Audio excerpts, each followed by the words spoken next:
Aquarium প্রজেক্টের আরেকটি নতুন ব্লগে তোমাদের সবাইকে স্বাগতম। তো আজকে কিছু এক্সাইটিং নিউজ আছে। তো আমরা কিন্তু কিছু নতুন ফিশ আনছিলাম, আমাদের কই কাপ মাছ আনছিলাম, তারপর কমেট ফিশ আনছিলাম, লোচ ফিশ আনছিলাম, পাশাপাশি গোরামি ফিশ আনছিলাম। গোরামি ফিশগুলো কিন্তু এই ট্যাঙ্কে ছিল। তো এই ট্যাঙ্ক থেকে আমরা সেপারেশন করে বলছিলাম যে একটা নিউ ট্যাঙ্ক বানাবো। তো দেখো আমাদের নিউ ট্যাঙ্ক কিন্তু রেডি হয়ে গেছে। সো এখানে যে আমাদের ট্যাঙ্কটা দেখতেছো, এই ট্যাঙ্কটা এখন ফুললি গোরামি ফিশের জন্য রেডি হয়ে গেছে। 3টা গোরামি ফিশ আনছিলাম, 2টা ব্লু পেয়ার ছিল আমাদের, আর একটা সিঙ্গেল গোল্ডেন গোরামি ছিল। আমাদের যে ব্লু ফিমেলটা ছিল ওইটা নেস্টিং করা কিন্তু অলরেডি শুরু করে দিছে। সো দেখো পাথরের ওইদিকে ওর ঘর বানাইতেছে। তো আশা করি এইটা ব্রিড করবে। শীতকালে বা উইন্টার সিজনে কিন্তু ব্রিডিংটা বেশি করে থাকে। আমাদের যে গাপ্পি ফিশগুলো ছিল ওগুলো থেকে কিন্তু আমরা মাশাআল্লাহ দিলে অনেকগুলো বেবি পাইতেছি। যেহেতু লাইভ বিয়ারের ফিশ সরাসরি বাচ্চা দেয়, সো এই হ্যাচের কোনো একটা প্যারা নাই আমাদের, একদম ইজিলি অনেকগুলো বাচ্চা আমরা এই মৌসুমে তোমার কালেক্ট করছি। আরও 3টা ফিশ আমাদের প্রেগনেন্ট, ওগুলোকে ব্রিডিং বক্সে দিয়ে রাখছি। আজকে মোটামুটি বলতে গেলে আমরা 15-20টার মতো বাচ্চা কালেক্ট করছি। সো ওই বাচ্চাগুলোকে তোমাদের দ্বারা দেখাই। তো এখানে দেখো এই বাচ্চাগুলোর ফ্রাইগুলোকে আছে, আমরা সবগুলোকে আলাদা করছি। তো এখানে আমাদের মোটামুটি 10টা বা 12টার মতো বাচ্চা আছে। আর বাকি যেগুলো ছিল ওগুলো সবগুলোকে এক্লিমেট করে নতুন ট্যাঙ্কে আমরা ছাড়ছি। সো মাছের যে খাবারগুলো আমরা এখন দেই, তো গোল্ড ফিশ, কমেট ফিশ বা গাপ্পি সবগুলোকে কিন্তু এই কোয়ালিটি গোল্ডের প্যালেট ফিশটা দেওয়া যায়।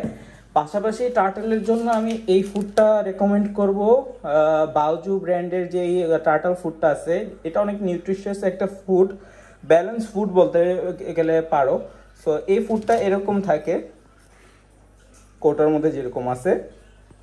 সো এই ফুডটাও আমরা দিতেছি। আর ফ্লাওয়ার হর্ন ফিশের হেডটাও বড় হইতেছে আমাদের। ফ্লাওয়ার হর্ন ফিশগুলোকে কিন্তু চিকলিটের যে খাবারগুলো থাকে ওইগুলো দেওয়া হয়। সো ওই জিনিসটাও তোমাদেরকে শো করি, দাঁড়াও।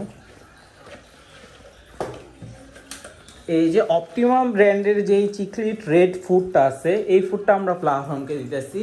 বডি কালারটা রেড হতে অনেক সাহায্য করে, পাশাপাশি যে হেডটা আছে ওই হেডটা গ্রো করতে সাহায্য করে। আমাদের মেল ফিশটার হেডটা কিন্তু গ্রো হচ্ছিল না।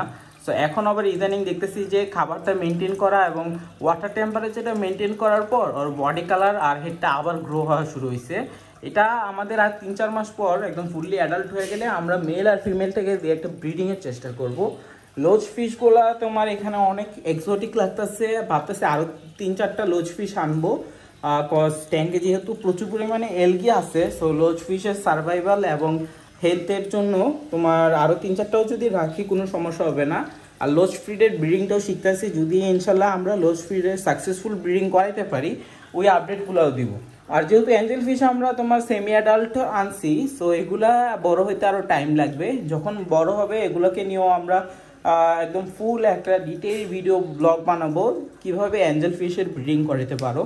সো শীতকালে অ্যাকুরিয়ামে হিটার দেওয়ার চেষ্টা করবা, তাহলে ব্রিডিং রেটটা সাকসেসফুল হবে এবং বেশি পরিমাণে হবে।